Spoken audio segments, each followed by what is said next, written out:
Sveikas. Varnas. Nu ir pravardė tavo. Žąsinas. Ne pravardė, pavardė, Varnas. Kraujo centro direktorius. Viskas aišku. Žąsinas, Rokantiškių kapinių duobkasys. Tai ką tu čia veiki? Darbo laukiu. A, nu. Tai vis dėlto maudysies. O tai ne, indus plausiu.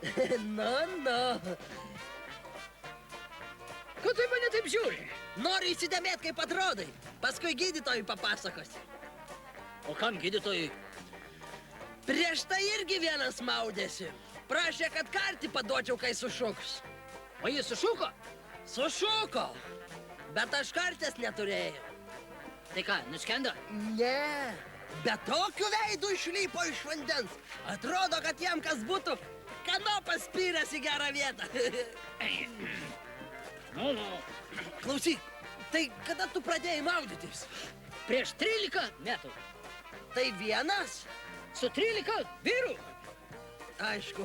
O tai kaip sutikai naujus metus? Nu, 13 minučių po išsimaudžiau. Tai kaip suprantu, 13 triskart lemtingas skaičius? 4 kart. 13 metų būdamas gavau su kūju per galvą. Ar tu visą laiką taip genialiai sugalvoji? Beveik visada. A kai minčių pritrūksta, išeinu į kiemą, išmetu kūjį į viršų, pasilinkiu rištis batą, a paskui buch ir iš karto ateina į galvą mintis. Pavyzdžiui. Nu, pavyzdžiui, po vienos treniruotės sugalvojau pasveikinti bendradarbę su gimimo dienos proga. Nu, atleidau iš darbo ten. Va, po antru, reiškia, sugalvojau irgi po treniruotės, pamaniau, kad reikia mums švęsti jonines su kolektyvu pagal mano sugalvotus ritualus, ir švęsti į laidotuvės. Nu, paskui, reiškia, po vienos treniruotės tiesas smūgis buvo ypatingai stiprus. Aš pagalvojau, kad neprošal visiems būtų pasirašinėti krauju.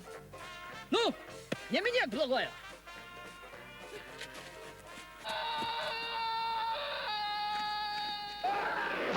Gydytojas, aukštas išsilavinimas.